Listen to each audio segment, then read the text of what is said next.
Welcome to Let's Talk About It. Broadcasting live from North Nashville, Tennessee.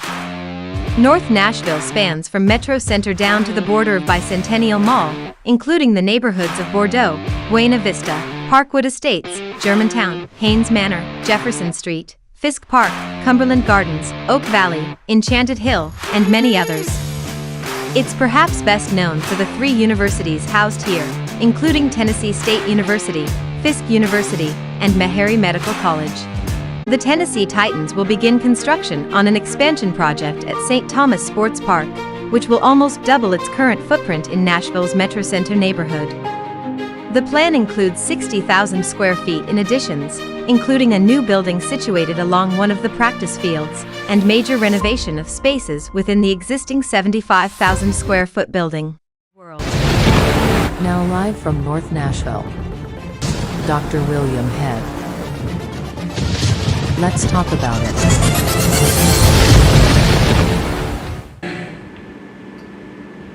Good afternoon, ladies and gentlemen, and welcome to Let's Talk About It from North Nashville, Tennessee, not to be mixed up with North Little Rock, Arkansas, which is a city unto itself.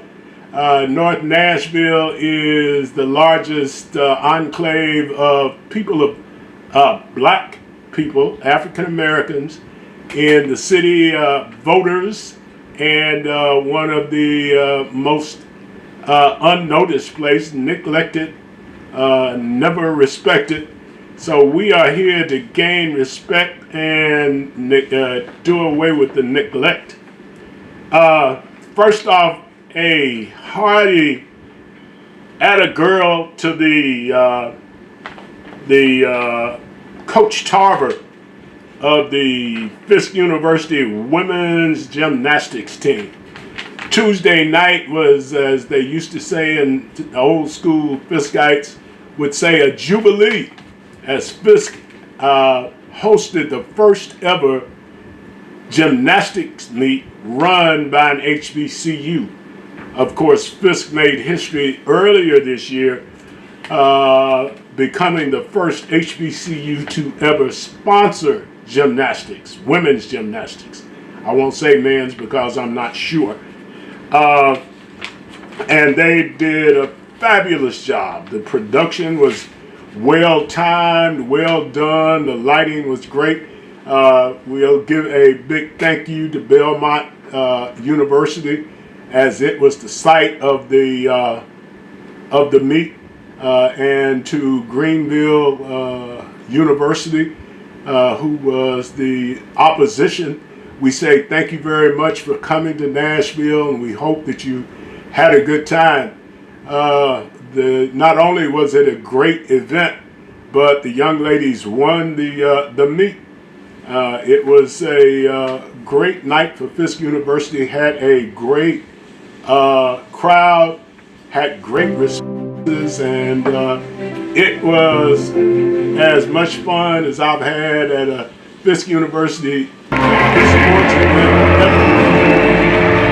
And there's some footage about the introduction of the young ladies as they come onto the floor at Belmont and line up to be introduced. They did one whale of a job. Fisk won the meet, and the young lady from Fisk was the most outstanding person in the meet. So we say thank you very much to Coach Tarver and the university. It is a wonderful thing, great for Fiskites to have something to cheer about, and hopefully this will continue, and Fiskites hope you will support it financially. If you want to see it move, you've got to support it. It doesn't happen just out of the clear blue. When you spend your money, put on there where you want it to go. On a sort of a sour note, there's been some backlash from the white community because of the casting of Miss Halle Bailey as the Little Mermaid. The funny thing, the black little girl as the Little Mermaid in Disney's remake of that movie. There was some people who said, "Oh no, she can't be a black girl. The Little Mermaid was not black." Well, this time she is. She said that it was gratifying to play the part. She was happy about the example she was setting for other little black and brown girls in this country. And she said she expected the backlash anyway. It's just something that happens whenever black folks do things that are new. It is standard operating procedure. At least it seems to. It doesn't matter what we do.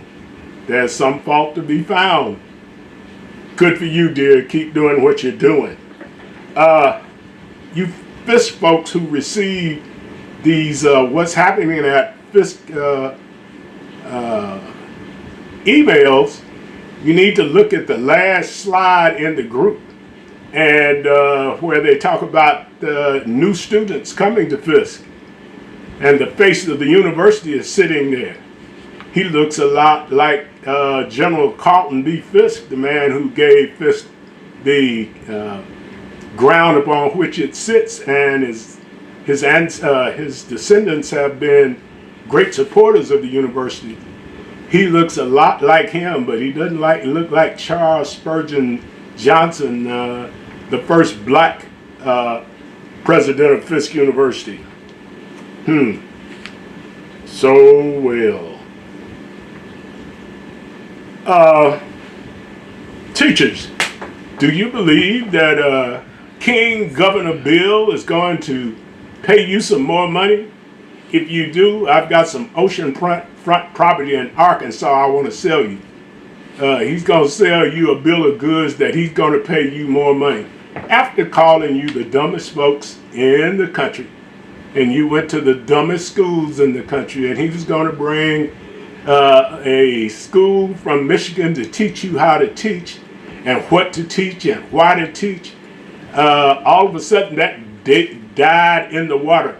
And I credit Mr. Williams at WLAC, I think it's still WLAC, for running him down constantly about what the heck he was trying to do. So at this point, that died. Do you really think he wants to pay you more money? Again, please. You don't believe that, I'm sure.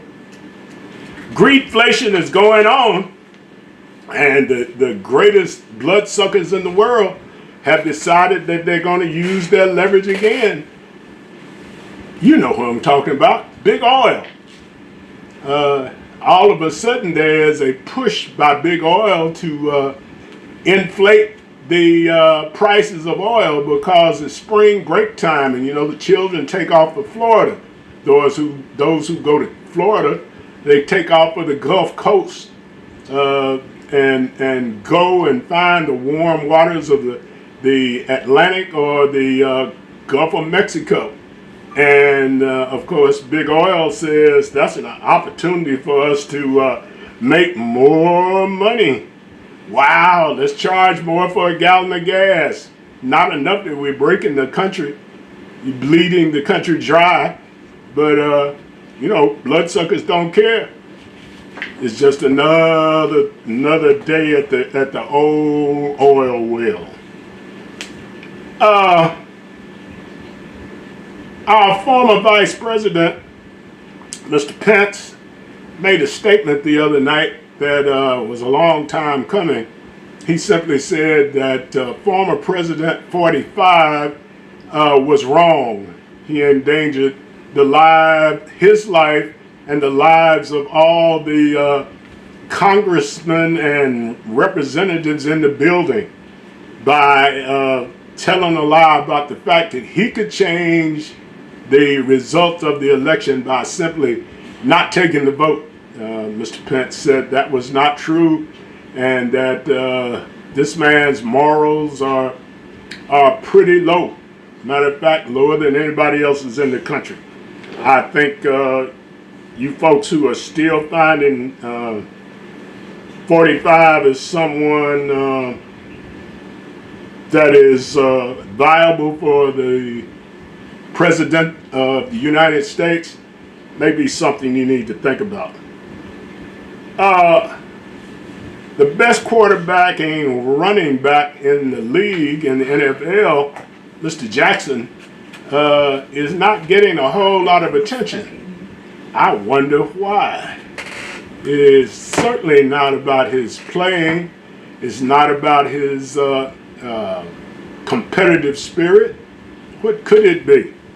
One of the commentators on ESPN said maybe he could go to the Titans because between he and Mr. Henry, folks wouldn't know which way to go. Given the history of quarterbacks of color in Nashville and with the Titans, I think he better look at that before he makes that move. Today with us, we have Miss Tina Fox of the Coalition to End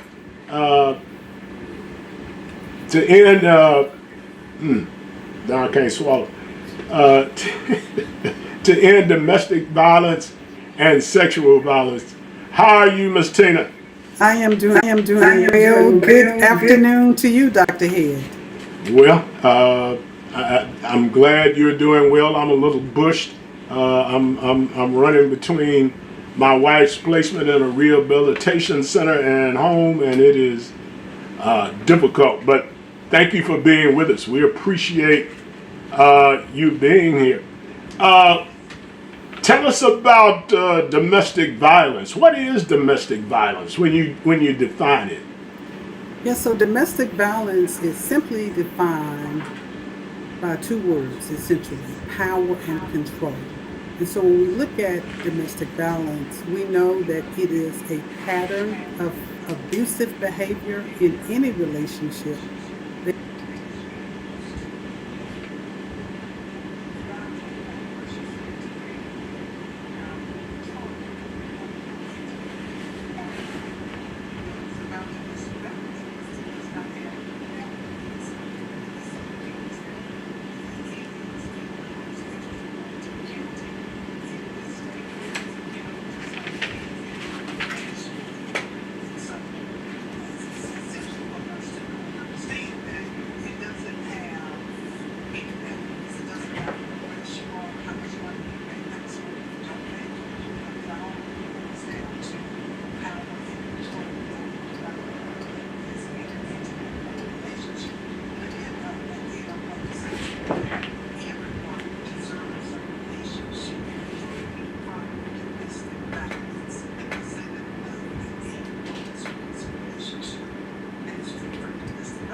That is one of the things that over the years as a youngster, 100 years ago, I have seen acts and instances of domestic violence where a much bigger man was physically abusing a woman, and it was terribly distressful just seeing it.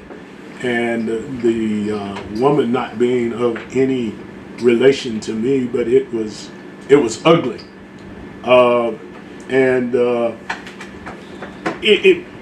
is it important to talk about domestic violence?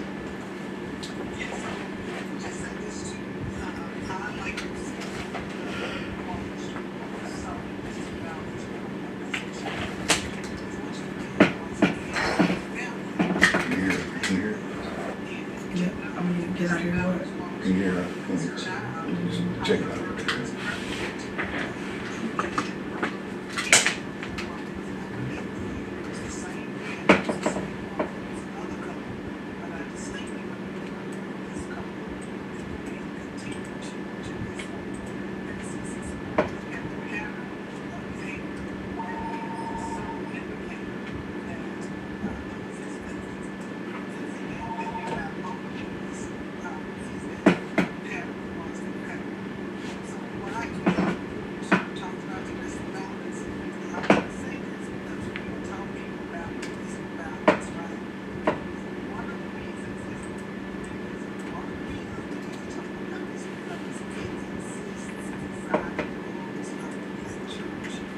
Hmm.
As a 75-year-old man, I find, well, I know for sure that in my community it was not an anomaly to hear of a man and wife or a common law couple of being continuously in dispute. But whenever you tried to help either one, you had to fight both of them. But all of that is an outgrowth of our slave existence early in this country, that we had to fight for everything that we got, and that is not an excuse. It's just a fact. You mentioned the effect of domestic violence on children. Talk to us about that.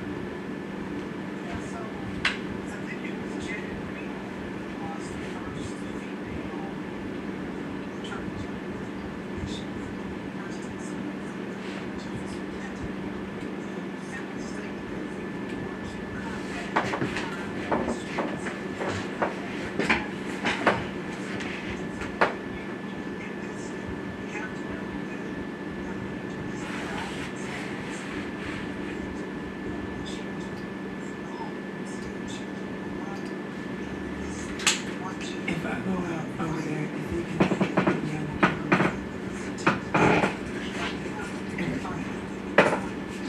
she can hear me.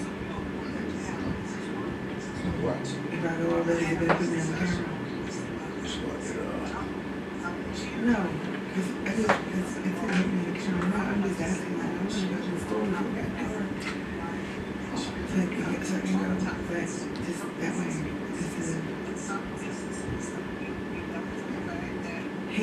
What was he at Fist? What was he at Fist?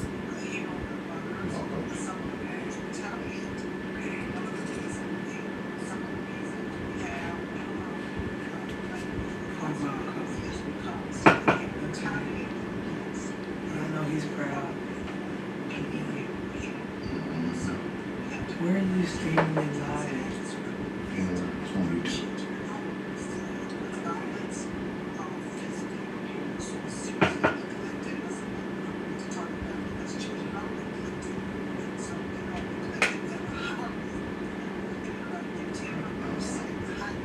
Yeah, I want me a show.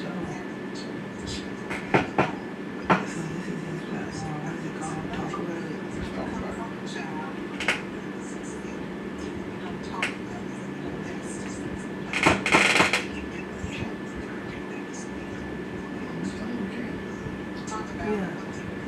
Yeah, I got a YouTube channel. It's called Speak On. It's about Felicia. It is crazy. It's just outrageous. Like her wanting a green screen. I I would be wanting to send her an invoice for that. Child, we ain't making enough for something yet.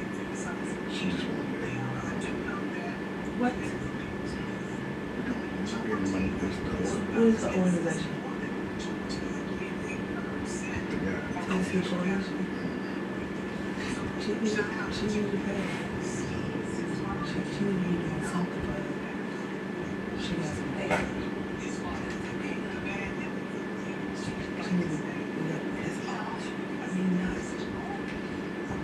She's the first one. She needs to be doing something to share with you. She's contacted a lot of people. As I know you too. Yeah, but we gotta get more. We gotta get more clients. And I had to start promoting. I told you earlier that working with youngsters from homes where fathers, boyfriends, significant others, all of those instances are where youngsters see a mother being abused, and their response is the only response they see, which is to pour violence on the person that's hurting their mother or their father. As a matter of fact, I know of a couple of instances where young men have killed men who were beating or abusing their mothers, and several others where other objects were used to quell the violence. And unfortunately, when they do that, the result is they usually end up in state custody while the person that was the abuser is put on some kind of probation and continues to abuse in the absence of the young man.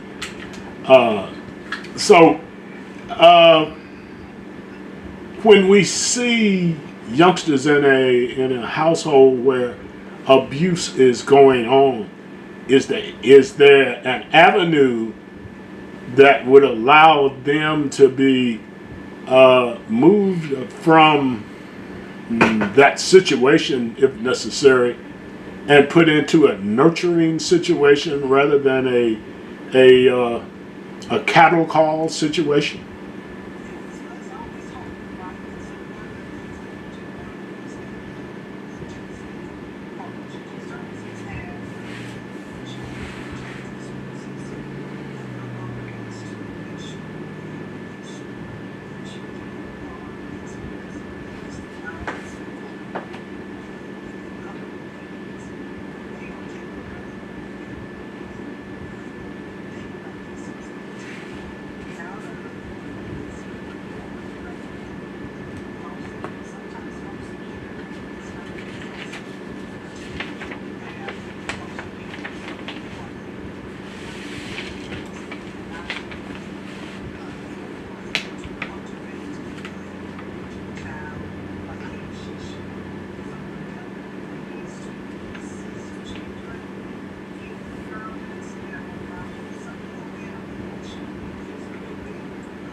As one who had to go and be part of the vetting process of places that youngsters were to be placed when they left the treatment center I worked in, I fully understand what you're saying, because some of those are more toxic than the place where they lived with their parents that put them in state custody in the first place. As we think about domestic violence, are there warning signs of abuse toward women that a woman would look for in a significant other before she made a committed relationship? And so let me just be clear about domestic violence relationships. I ask you again, if you went out for the very first time, just me, and you went out for the very first time, and you hit me upside the head. That's From the very first day, right? What do you think I would go out and do? I would hope not. I think that would be a deal breaker from Jump Street. Absolutely. Ask me the same question. Would I go out and do this on the very first day? No, right? Why? Because there won't be any emotional attachments, just meaning trying to get to know one another. And on the very first day, if you slap me upside the head, if you try to isolate me, if you take me all of those things that are prevalent in domestic violence relationships, I will have the second day, in fact, I will probably have words. And you're from Memphis too, and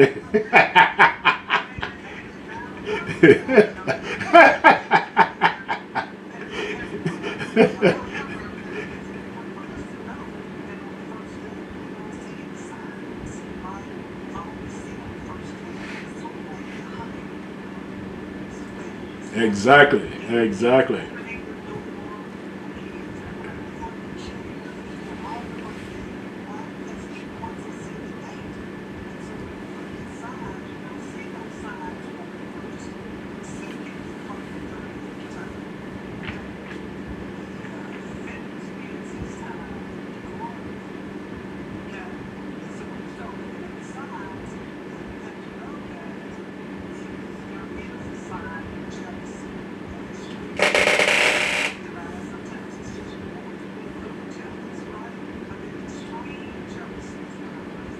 That green-eyed jealousy.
You spoke at the beginning of domestic violence being a case of power and control, and as we look at the crime of rape, it is simply a thing of power and control.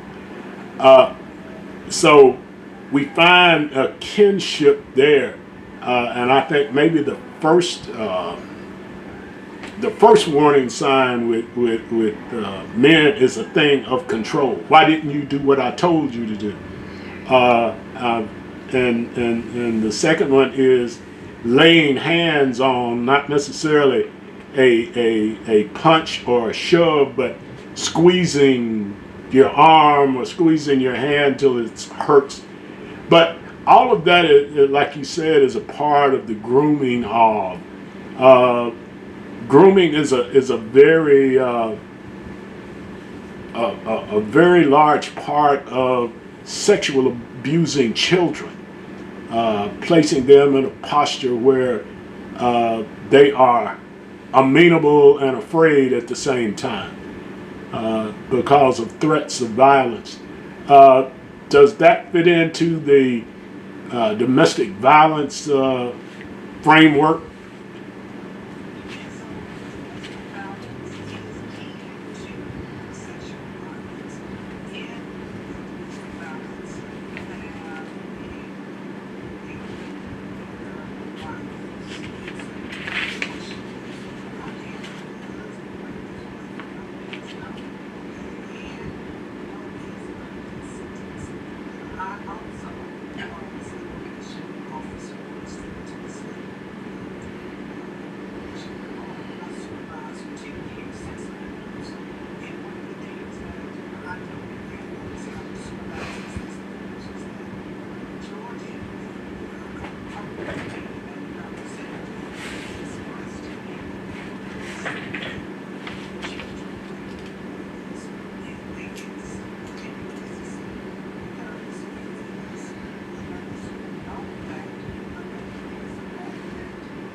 the propensity of children being abused in trusted relationships. The Catholic Church is torn up because of revelations about the priests and the nuns, and the Protestant religions are torn up by allegations and proof of sexual violence. The too much reports of teachers having inappropriate relationships with children. It boggles the mind why you feel that that's appropriate.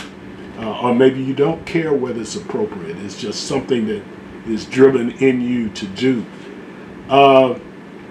How would you classify, and you may not didn't have a direct answer for this, but how would you classify what goes on when someone who is your teacher or your minister or someone who is supposed to be protective of you stoops to using you rather than teaching you?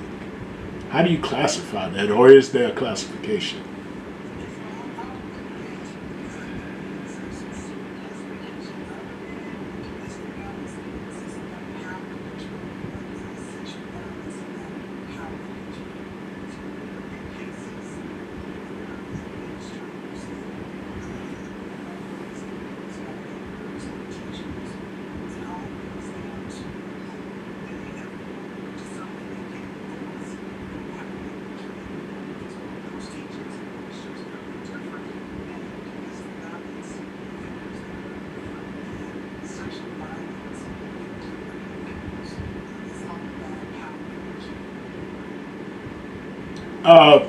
There is some indication that black women don't report domestic violence as often as other groups. Well, tell me about that.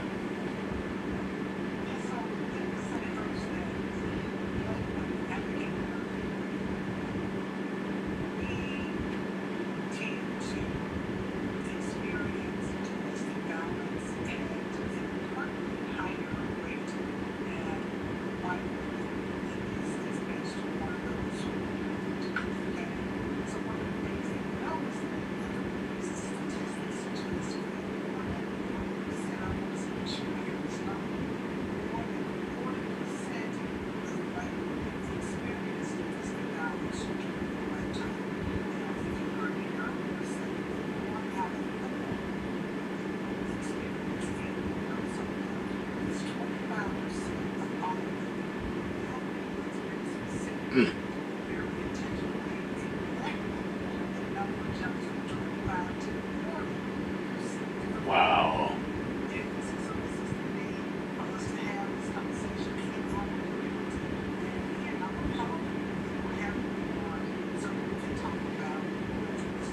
And we'll have you on again, and believe you.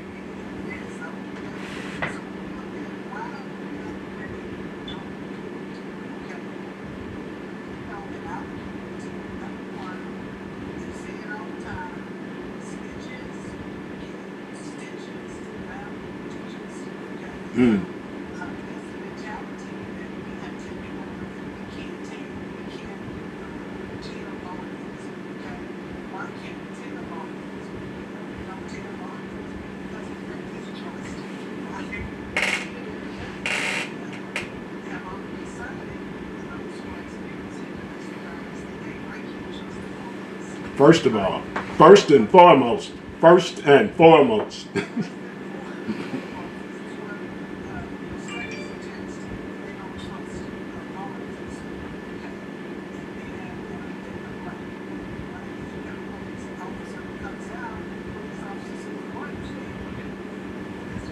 That ain't your business.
stays in his house.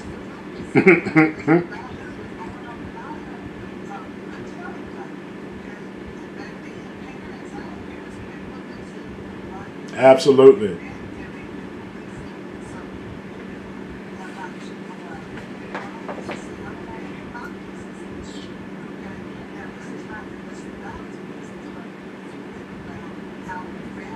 Secretive, yes. Yes.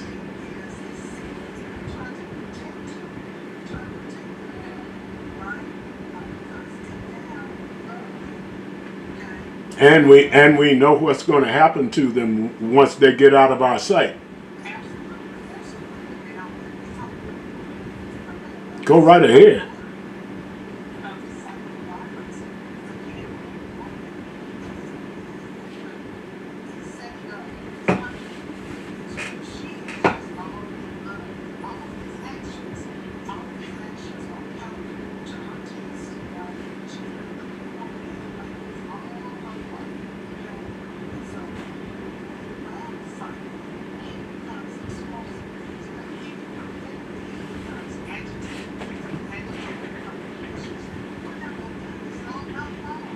All of a sudden.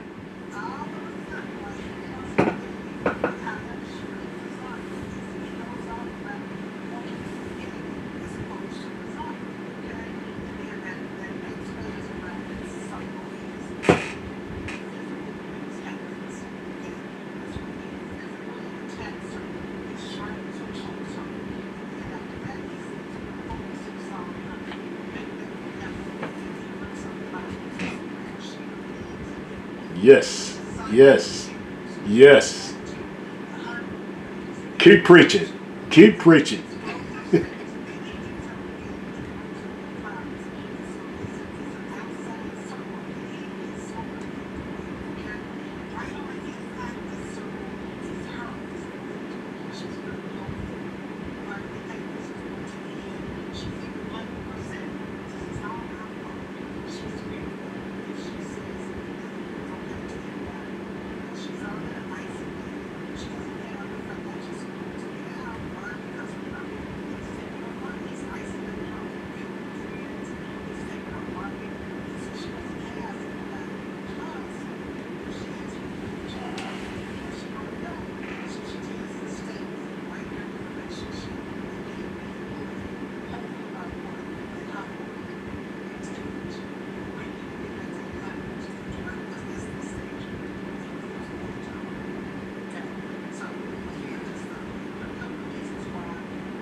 Well, hey, that if nobody else hears anything else, listen to that real well.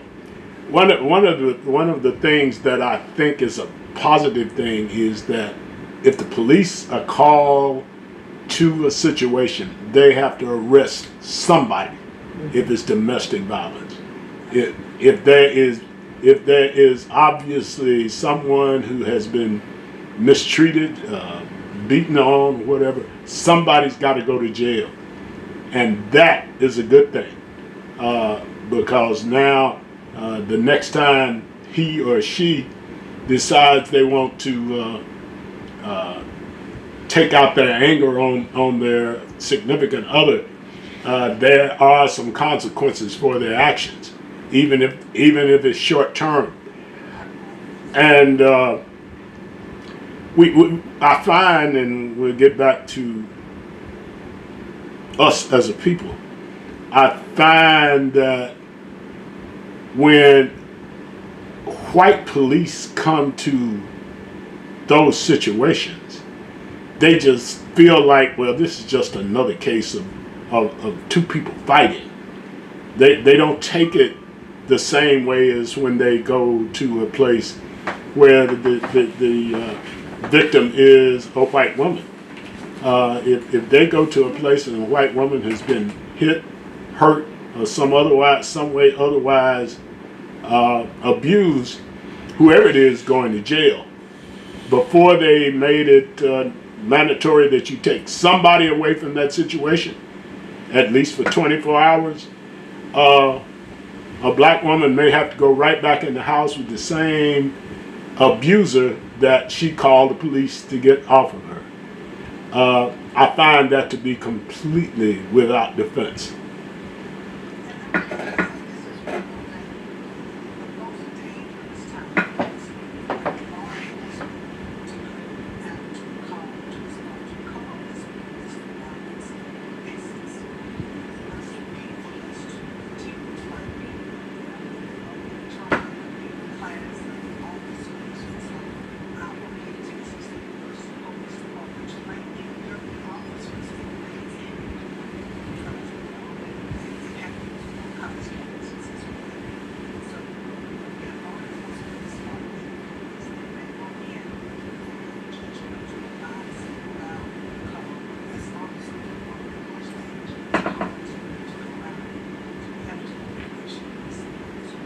Yeah, there are a lot of different nooks and crannies that thing can happen in. I worked on college campus for 45 years, a lot of different institutions, and domestic violence occurred, but the only, I would say, good thing on a college campus is that the students will act much faster than your next door neighbor. If the students see a young lady being abused, they're going to step in, and that's the only saving grace of that situation. Dormitory life is the same way. That's not going to happen to the extent it does in homes and in communities. Other than that, but it happens definitely. With the hate speech that we get all the time from the, as they like to say, the right, and the continual threats upon people of color for one reason or another, the threat to Asian folk when the pandemic was on, and our wonderful president said it was an Asian invasion. The hatred of folks to the south of us entering in this country, the hatred of African Americans for being unwilling to allow history to be dry cleaned by folks like George Curley, what's my man in DeSantis. Of course, I'm talking about George Corley Wallace in the 60s when he said he was not going to lose another election because he didn't yell the N-word loud enough. Mr. DeSantis has not used the N-word yet, but his actions are far more obvious than you using the word. He is acting on the word. So as we look at all this violent rhetoric and the violence perpetrated on different people, how, and this is absolutely your opinion, how much of this is a response to the violent nature of this country right now, the school shootings that make absolutely no sense, the mass shootings in synagogues and mosques, and just ignorant violent stuff. How much is that, do you feel, is part of this this domestic violence issue that we have?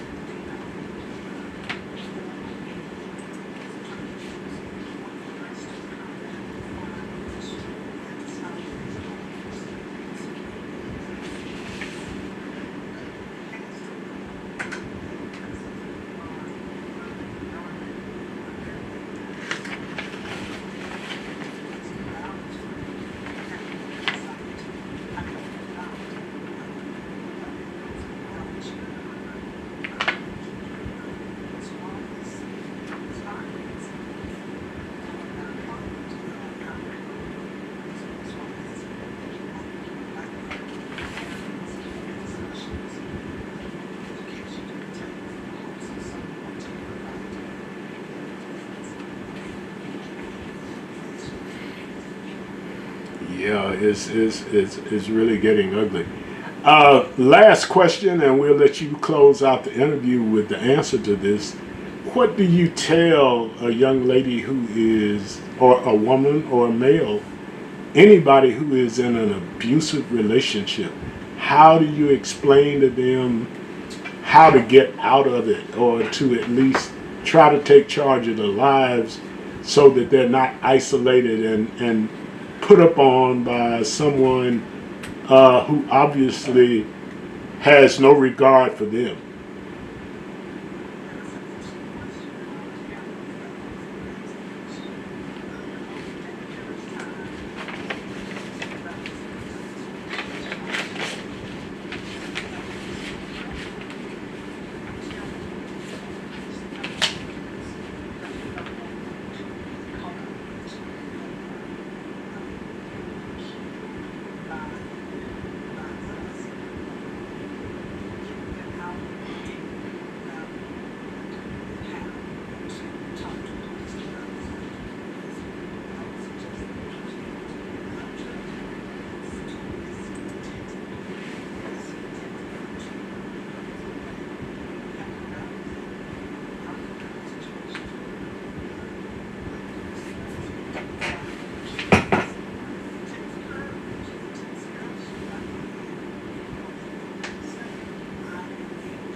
Yep.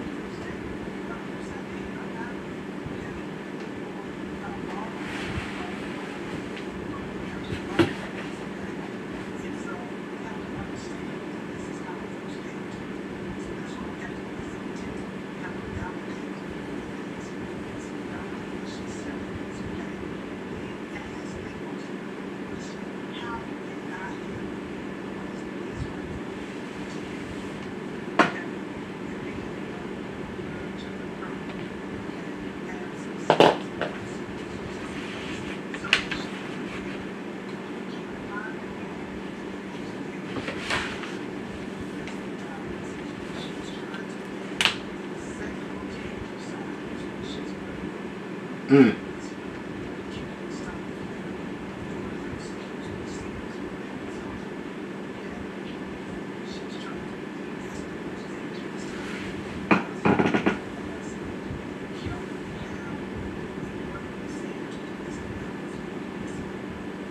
Absolutely. I'm one that has a daughter, a couple of daughters, that if someone would hurt them, I would, like the lady who drove from wherever to Florida to her person, I'd get me some diapers, take my gun, and ride for 3 days sitting in diapers to kill them.